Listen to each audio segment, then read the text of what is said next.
आहेत त्या आम्ही आता मोर्चामध्ये मांडलेल्या आहेत. त्यातली महत्त्वाची मागणी अशी आहे की हे कानिफनाथाचं पवित्र मंदिराची भूमी आहे आणि या भूमीमध्ये काही कोंडव्यातून लोक येऊन चुकीच्या पद्धतीनं नमाज पठण करणं, इफ्तार पार्ट्या करणं किंवा अशा 4-8 दिवसाला आधेमध्ये पार्ट्या करणं, सरकारी जागेमध्ये अतिक्रमण करणं, खाजगी जागेमध्ये अतिक्रमण करणं अशा पद्धतीचे प्रकार सुरू आहे आणि ते प्रकार तात्काळ थांबले पाहिजेत. बेवरी गावामध्ये जी घटना घडली आणि काही लोकांना आमच्या आतमध्ये टाकलं, जेलमध्ये 7-8 दिवस गावातले शेतकरी पोरं अडकून बसलेले आहेत, ती केस मागं घ्यावी अशी एक आमची मागणी होती.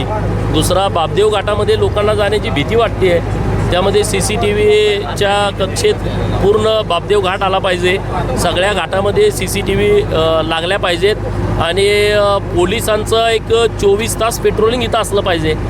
लोकांना जायला यायला भीती वाटते कारण कोंडव्यामध्ये ज्या प्रवृत्तीची लोक वाढायला लागलेले आहेत की देशामध्ये कुठं काही अतिरेकी कारवाई म्हटलं तर ती लोक कोंडव्यामध्ये सापडत आहेत. लव जिहादच्या अनेक घटना ज्या पश्चिम महाराष्ट्रामध्ये होत आहेत त्यांना आसऱ्याचं ठिकाण कोंडवा झालेलं आहे. सरकारी जागेमध्ये जेवढे अतिक्रमण झालेत, अतिक्रमण करणाऱ्याला पाठबळ देणारी सगळी लोकं कोंडव्यामधली आहेत. हे जे सगळं प्रकार सुरू आहेत ते तात्काळ थांबले पाहिजेत. आता आमचं पोलीस प्रशासनाकडं म्हणणं होतं की ज्यांनी चुकीच्या पद्धतीनं कृत्य केली त्यांच्यावर गुन्हा दाखल झाला नाही. 4-5 दिवस झाले आमचे सहकारी मित्र सगळे तिथं पोलीस स्टेशन सासवडला जात आहेत की यांच्यावरती गुन्हा दाखल करा. त्यांचे व्हिडिओ दिले, लोक स्टेटस ठेवत आहेत, तुमची आमचं काय वाकडं केलं, अमुक केलं, तमुक केलं. म्हणजे चेतावणीखोर हिंदू लोकांना चॅलेंजिंग बाबी ह्या सगळ्या समोर येत आहेत आणि म्हणून त्या संदर्भातला आमचा आजचा हा हिंदू जन आक्रोश मोर्चा आहे. आमचं म्हणणं आहे की आम्हाला खाली जाऊ द्या, कोंडव्यामध्ये जाऊ द्या, आम्हाला तिथं हनुमान चालीसा करायची आहे सगळ्यांना. तर या मागण्या घेऊन आम्ही सगळे पुढं आलो आहे. माननीय SP पुणे ग्रामीण यांनी काही आमच्या बाबी मान्य केल्या की आता FIR दाखल करायची प्रक्रिया सुरू आहे आणि ती FIR कॉपी आम्हाला पुढच्या 2-4-5 मिनटामध्ये मिळेल. दुसरा मुद्दा, CCTV पूर्ण बापदेव घाटामध्ये बसवायचं त्यांनी मान्य केलं आहे. एक पोलीस चौकी बापदेव घाटामध्ये नव्यानं ते प्रस्तावित करतायत आणि जोपर्यंत चौकी मंजूर होत नाही त्याचा प्रस्ताव वरपर्यंत जातो, तोपर्यंत 24 तास पोलिसांचं पेट्रोलिंग हे बापदेव घाटामध्ये राहील. जर तुम्ही आज आम्हाला खाली नाही जाऊ दिलं तर त्यांना वर येऊ द्यायचं नाही चुकीची काम करणाऱ्या लोकांना. ही आमची मागणी आहे, ती आता पोलिसांनी आमची मागणी मान्य केलेली आहे. इथंपर्यंत आत्तापर्यंत या सगळ्या घटना घडलेल्या आहेत. काय झालं होतं सर पडळकर साहेब, नेमका हा प्रकार काय आहे? तुम्ही जो मोर्चा काढलेला तो विषय नेमका काय आहे? विषय म्हणजे सरकारी जागेमध्ये धार्मिक स्थळं अनधिकृत तयार केलेली आहेत. सरकारची जागा म्हणजे काय कुणी पण यायचं घुसावं असं आहे का?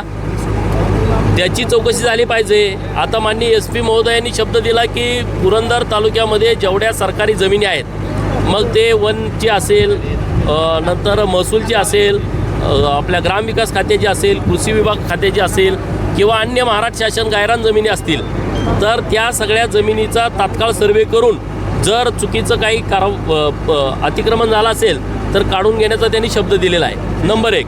नंबर 2, तुम्ही उघड्यावरती नमाज पठण करता इथं येऊन. हे कानिफनाथाची भूमी आहे, हे कसं काय चालेल? तिथं मटणाच्या पार्ट्या करताय, इफ्तार पार्ट्या करतायत, लगेच त्याच्यावरती तुम्ही व्हिडिओ करताय आणि चॅलेंजिंग सगळ्या पोरांना. आता तुम्ही आमचं काय वाकडं केलं? दर 4 दिवसाला कोणीतरी ग्रुप येतोय आणि तो स्टेटस ठेवतोय, याच्यावरती कारवाई झाली. रमजानीच्या दिवशी नेमकं काय झालं होतं? हे बघा, ही एका दिवसाची बाब नाही, सातत्यानं या घटना घडतायत. तर या घटनावरती कुठंतरी आळा बसला पाहिजे, नाहीतर परत कायदा आणि सुव्यवस्थेचा प्रश्न निर्माण होणार आहे. हिंदू समाज शोषिक आहे, तो आक्रमक नाही, अतिक्रमण करण्याची त्याची भूमिका नाही, विस्तारवाद हा हिंदू धर्माच्या डोक्यात पण नाही. म्हणजे आम्ही आता 110 कोटी हिंदू आहे जगामध्ये, 800 कोटी लोकसंख्येपैकी त्यातले 220 कोटी तर ख्रिश्चन आहेत, 190 कोटी 54 देश मुस्लिमाचे आहेत आणि आम्ही 110 कोटी आहे. आमच्या लोकांची भावना नाही की आमचा हिंदू धर्म वाढावा. अरे बरं, तुम्ही प्रत्येकाने येऊन धर्मांतरण करायचं, प्रत्येकाने येऊन हिंदू मुलींना टार्गेट करायचं, रोज एक नवीन प्रकरण पुढे येतं आहे आणि त्याचा सगळं सेंटर कोंडवा आहे आणि मग कोंडव्यामध्ये जायची लोकांची भूमिका आहे. आजची जी भूमिका, चला तुम्ही आम्हाला चॅलेंजिंग करताय तर आम्ही पण तिथं येऊन तुम्हाला जशाच तसं उत्तर देण्याच्या आम्ही भूमिकेमध्ये आहे. आणि म्हणून लव जिहाद, लँड जिहाद, धर्मांतरण, घुसखोर झालेले तिथं बांगलादेशी असतील, रोहिंग्या असतील, याचं सगळं माहिती पोलिसांनी घेतली पाहिजे. ही आजच्या मोर्चाची आमची स्पष्ट भूमिका आहे. दुसरं तिसरं काही आमचं मागणं नाही. 1 वर्षभरापूर्वी उद्योग घाटामध्ये बलात्कार झाला होता. एका मुलीवर मुस्लिम मुलांनी बलात्कार केला केला होता आणि त्याच्यानंतर देखील इथं पोलीस स्टेशन दाखल करण्याचं त्यांनी सांगितलं होतं आयुक्तांना. नाही, आता आम्ही या विषयावरती अत्यंत आक्रमक आहोत. त्यांनी तात्काळ पोलीस हे आंदोलन आहे म्हणून पोलीस 1-2 दिवस आले, 8 दिवस असं नाही आहे. बोबदेव घाटातून रात्री जायची पण भीती आहे. आमदार महोदय बोलले आम्हाला रात्रीचं कोणी लोक जायला यायला नको म्हणतंय. अरे असं कसं होईल? आणि म्हणून 24 तास पोलीस इथं पेट्रोलिंगला या घाटामध्ये असले पाहिजेत आणि परत हे प्रकरण घडलं नाही पाहिजे. हे कोंडव्यामध्ये कोम्बिंग ऑपरेशन केलं पाहिजे पोलिसांनी. कोण लोक आहेत? गुन्हा दाखल झालेला आहे, उल्लेख केलेला तो नेमका गुन्हा काय दाखल झालेला आहे, कोण कारागीर? आता FIR कॉपी येईल पुढच्या 5 मिनिटामध्ये. काही हिंदुत्ववादी लोकांना हे जे आमचे भिवरी गावातील कार्यकर्ते आहेत, ज्या सगळ्या गोष्टीला विरोध करत होते, त्या कार्यकर्त्यांच्यावरती गुन्हा दाखल झाला आहे. ते 7 दिवस जेलमध्ये होते. आता ते जेलमध्ये सुटून आलेत. इथं सगळे आमचे ते सहकारी आहेत. तर हे होता कामा नाही इथून पुढं. आणि ज्यांनी चुकीचं काम केलं आहे त्यांच्यावरती तात्काळ गुन्हे दाखल झाले पाहिजेत. आता ते करायला लागले. विमानतळाची ही जागा आहे, इथं जिहादी लँड माफिया सुरू असल्याचं ही चर्चा आहे. तर त्या संदर्भात तुम्ही काय पाऊल उचलणार आहे का? कारण जिकडं विमानतळ होत आहे दुसरीकडे पण लँड जिहाद होत असेल तर गंभीर बाबी. हे बघा, लँड जिहादचे प्रकरण अखंड राज्यभर होत आहेत. तर त्याच्यावरती कंट्रोल आणण्यासाठी हे कार्यकर्ते सगळे पुढं जीवाचं रान करतायत. माहिती घेणं, कागदपत्र गोळा करणं. माझे हिंदू समाजातल्या कार्यकर्त्यांना पण विनंती आहे, आपण रस्त्यावरचं नुसतं आंदोलन करून चालणार नाही. कायदेशीर बाबीसुद्धा आपल्याला माहीत पाहिजे. अर्ज कुठं करायचा, अर्ज कसा करायचा, तहसीलदारांच्याकडे कुठला अर्ज केला पाहिजे, PI साहेबांच्याकडे कुठला अर्ज केला पाहिजे, SP महोदय, कलेक्टर महोदय, शहराचे आयुक्त असतील तर आयुक्त, नगरपालिकेचे CO असतील तर CO, जिल्हा परिषद CO, याची प्रक्रिया पण आपल्या पोरांनी नीट समजून घेतली पाहिजे. हे पण आम्ही मुलांना आवाहन करतोय. परंतु आता पुरंदरचं एवढं मोठं विमानतळ होतं आहे आणि ते पण धर्मवीर छत्रपती संभाजी महाराजांच्या नावाने हे विमानतळ होतं आहे. तर आजूबाजूच्या परिसरामध्ये सुद्धा काही लोक जमिनी विकत आहेत, काही प्लॉटिंग सुरू आहे. त्या एजंट लोकांनी सुद्धा एकदा बैठक घेतली पाहिजे. तुम्ही प्लॉटिंग विका त्याबद्दल दुमत नाही, पण ज्या प्रवृत्ती भारताच्या विरोधात आहेत, पाकिस्तान हरल्याच्या नंतर ज्यांना दुःख वाटतंय, ज्यांना सुतक येतंय बाप मेल्यासारखं, अशा लोकांना तुम्ही लँड विकली नाही पाहिजे. पाकिस्तान जिंकल्याच्या नंतर तुम्हाला फटाकडे उडवू वाटतात, अशा लोकांच्या तुम्ही लँड विकली नाही पाहिजे. याच्याबद्दलची पण जागृती झाली पाहिजे. मुख्यमंत्री महोदयांचं माझं रात्री बोलणं झालं. आजचं हे आंदोलन होण्यापूर्वी त्यांच्या कानावरती या सगळ्या बाबी घातलेल्या आहेत. त्यांनी पोलीस प्रशासनाला सक्त सूचना दिलेत. म्हणून तर हे सगळं चाललंय ना. अडवलं तुमचा मोर्चा? त्यांनी अडवला हे म्हणतात कायदा आणि सुव्यवस्थेचा प्रश्न निर्माण होईल. मग आम्ही म्हणतोय कायदा आणि सुव्यवस्थेचा प्रश्न निर्माण करण्यासाठी आम्ही मोर्चा काढत नाही, परंतु एकदा हे कुठेतरी थांबलं पाहिजे ना. आणि त्यासाठी पोलिसांनी कडक पावलं उचलली पाहिजेत. आता माननीय ग्रामीण SP महोदयांनी कडक आम्हाला सांगितलं की ह्या सगळ्या कारवाई आम्ही करू. साहेब तुम्ही खाली जाण्यावर ठाम आहात का? मग काय आत्ताच की कधी म्हणजे काय? नाही पण सर, प्रत्येक ठिकाणी दुसरा एक प्रश्न आहे. प्रत्येक ठिकाणी बॅरिकेडिंग केलेली आहे. व्हायरल गर्ल जी होती मोनालिसा व्हायरल गर्ल कुंभमेळ्यातील, कुंभमेळा ज्या पद्धतीनं तिनं विवाह केलेला आहे, त्यानंतर तिचे जे स्टेटमेंट यायला लागलेत की राधाकृष्णावरती सुद्धा ती बोलत आहे. बघा, हे सगळं ठरवूनच होतं. हे नीट समजून घेत. मागं ते मिस इंडिया झालेली मुलगी मागच्या महिन्याभरात तिनं परत 10 वर्षानंतर परत हिंदू धर्मामध्ये ती आली. 4 मुलं जन्माला घातल्यानंतर आता त्या मोनालिसाला तिचे आईवडील समजून सांगतायत, रडून सांगतात. हे ऐकायच्या मनस्थितीत नाहीत मुली. त्यांना परत 1-2 वर्ष गेल्याच्या नंतर चूक लक्षामध्ये येते. त्या सानिया मिर्झाचं स्टेटमेंट ऐका की, त्याला पण तिकडं पाकिस्तानामधून तिचा छळ झाला. तिनं स्टेटमेंट दिलं इकडं भारतात आल्याच्या नंतर. या मुलींच्या लक्षात येत नाही. ह्या मुलींना शोधून ठरवून टार्गेट केलं जातं. तेव्हा नंतर 1, 2, 3, 5 वर्ष झाल्याच्या नंतर तिला तिची चूक लक्षात येईल. आता आम्ही लोक समजावून जी सांगतायत पण त्याचं ऐकण्याची ती मनस्थितीमध्ये नाही. ती आता एवढ्यावर बोलायला लागली. ती काय उगाच बोलते काय? त्यांना बोलवलं बोलणं तिच्या तोंडातून केलं. हे बोल, ते बोल, असं बोल, तसं बोल. आता माझी इथून गेल्याच्या नंतर पुण्यात प्रेस आहे. 3ला होती पण मी आता इथंच अडकलोय. अशीच गंभीर बाब आहे, मला लोकांच्या समोर आणायची आहे. तर असे प्रकरण ठरवून केली जात आहेत. आता घरात प्रकरण जास्त मोठ्या प्रमाणात समोर येत आहे. हिंदू SITची चौकशी झाली मंद गतीने चाललेली आहे. त्याच्यात जे 2 दोषी आहेत, मंद गती वगैरे नाही. काल मला वाटते त्या प्रमुख ज्या आहेत तेजस्विनी सातपुते मॅडम यांनी याच्यावरती डिटेल प्रेस घेतलेली आहे. जे कुणी त्यामध्ये आहेत त्यांच्यावरती कारवाई होणार. माननीय मुख्यमंत्री महोदयांनी पण सांगितलं आहे, सरकारची पण हीच भूमिका आहे.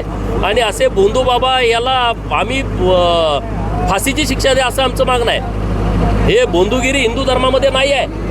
हा महाराष्ट्र, हा देश छत्रपती शिवाजी महाराजांचा आहे, तुकाराम महाराजांचा आहे, संत ज्ञानेश्वर महाराजांचा आहे, खंडोबाचा, बिरोबाचा, ज्योतिबाचा आहे. हे तर बोंधुगिरीला स्थान नाही आहे. हे जे खरात जे बोंधुगिरीचं प्रकरण पुढं आलंय, याला कडकमधली कडक शिक्षा झाली पाहिजे. आंदोलन करणार का तिथे नाशिक? बरं, करू ना. मी जाणार आहे परवा 11 तारखेला नाशिकला. पडळकर साहेब, खरातनं ऑस्ट्रेलिया या ठिकाणी भेट घेतलेला आहे. हो, आजच मी मगाशी येताना पूर्ण बातमी वाचली नाही. आता एवढा माल आलाय मला घेणारच की. हो, एवढे सगळे मोठे लोक जात आहेत, अधिकारी जात आहेत आणि बरा तो पळून गेला नाही. आपल्या पोलिसांनी अटक केला. पोलिसांचं विशेष अभिनंदन आहे, नाहीतर तो बेटावर गेला असता. खरं तर अनधिकृत बांधकाम गुन्हेगारी असं वाटतंय तुम्ही म्हणतात, मात्र हे सर्व गृहमंत्र्यांच्या खात्याची जवळ येत आहे. गृहमंत्री बघा, जेवढी अतिक्रमण आहेत, पन्हाळगडचं घ्या, विशाळगडचं घ्या, 40 वर्ष आमचे हिंदू कार्यक्रम अतिक्रमण काढायचं कुणी धाडच झालं नाही. देवाभाऊ मुख्यमंत्री आणि गृहमंत्री आहे म्हणून सरसकट काढून टाकलं, सगळं पाडून टाकलं. तुम्ही पिंपरी चिंचवडचं अतिक्रमण बघितलं, 850 हेक्टरमधलं अतिक्रमण, देशातलं सर्वात मोठं अतिक्रमण हे पिंपरी चिंचवडमधलं होतं.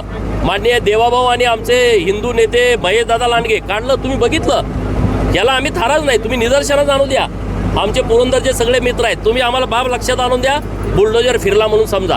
सर, दुसरा प्रश्न आहे, गॅस भेटत नाही सध्या, सिलेंडरची मोठी टंचाई आहे, याबद्दल आपण बोलत नाही अशी टीका होती. दुसरीकडे नाही, असं काय हॉटेलमध्ये मोठ्या प्रमाणात महाग गॅस झालेले आहेत. नागरिकांना रस्त्यावरती सोलापूर असो तो इतर बघा, लोकांच्या मध्ये अफवा उठवण्यामुळं 2-2, 3-3 गॅस घेऊन ठेवायला लागली लोक घरामध्ये. पेट्रोल गाडीच्या टाकीत नाही, बॅरेलमध्ये पण ठेवायला लागले. लोकांच्या मनामध्ये भीती तयार झाली. माननीय पंतप्रधान मोदी साहेब आणि माननीय मुख्यमंत्री महोदयाने स्पष्ट सांगितलं हे नाही आहे. आता मी रोज 500 किलोमीटर फिरतो, मला जाणवायला पाहिजे ना डिझेल मिळालं नाही. म्हणजे माझं गाडी तुम्ही रोजचं रनिंग बघा, माझ्या फेसबुक पोस्ट जरी बघितलं तर तुमच्या लक्षात येईल की मी किमान 400-500 किलोमीटर रोज फिरतो. तर अशी कुठली टंचाई नाही. जिथं कुठं टंचाई भासते तिथं लोकांनी भीतीपोटी, अरे आमचा गॅस आता संपला तर काय करायचं, म्हणून ती लोकं गर्दी करत होती. आता योगायोगान चांगला आहे की काल त्यांनी पुढचे 15 दिवस आता युद्धबंदी अशी घोषित केलेली आहे. तर आणि चांगलं वेगवेगळ्या देशातून पण आपल्या सरकारनं गॅस उपलब्ध केले, डिझेल उपलब्ध केलं आहे, पेट्रोल उपलब्ध केलं आहे. आपलं केंद्र सरकार एकदम सक्षम आहे, कणखर आहे आणि परराष्ट्र धोरणाच्या बाबतीमध्ये अत्यंत चांगल्या पद्धतीनं काम आपलं सरकार करतं आहे. त्यामुळं अशी कुठं कृत्रिम टंचाई जिथं केली आहे तिथंही आम्ही लोकांना आवाहन करतो की बाबा नो, गॅसचं तुम्हाला अडचण येणार नाही, तुम्ही विनाकारण जास्तीचे गॅस घेऊन ठेवणार. समोरच्या लाडक्यांच्या घरवापशी झाली आहे, चांगली गोष्ट आहे. उलट त्यांनी जायलाच नाही पाहिजे तर बरं गेले, ठीक आहे. आज परत पार्टीमध्ये आलेले आहेत, त्यांचं स्वागत आहे पार्टीमध्ये. बिगवनच्या प्रकरणामध्ये पीडितेनं गुन्हा दाखल केलेला आहे. आपल्या परवाच्या रात्री परत एकदा मुलीनं पोलीस स्टेशनला जाऊन 2 दिवसापूर्वी रात्री 2 वाजता मी तेव्हाही तिथल्या अधिकाऱ्यांशी बोललो. तर त्या मुलीनं जे स्टेटमेंट दिलं आहे ते पोलिसांनी रेकॉर्डवरती घेतलेलं आहे. आता आमचं म्हणणं असं आहे की तात्काळ त्यांना अरेस्ट करा, कारण पोक्सो अंतर्गत आता गुन्हा दाखल झालेला आहे. मुलीच्याही बाब लक्षात आली. अगोदर ती मोनालिसाचं आता तुम्ही सांगितलं, ह्या मुलीला पण समजून कोणी ऐकत नव्हतं. पण जेव्हा तिला बाल सुधारगृहामध्ये 4 दिवस कोर्टाने पाठवलं तेव्हा तिच्या लक्षामध्ये आलं की आपलं काहीतरी चुकतंय. आता ते मोनालिसाला समजावून सांगायला कोणी नाही. जर तुम्ही भेटला तर तिला समजावून सांगायची माहिती तुम्हाला पण माझी विनंती आहे. आपण सांगाल का मध्ये मला ते कशी आता भेटेल, मी आता एवढं इकडे काम करते.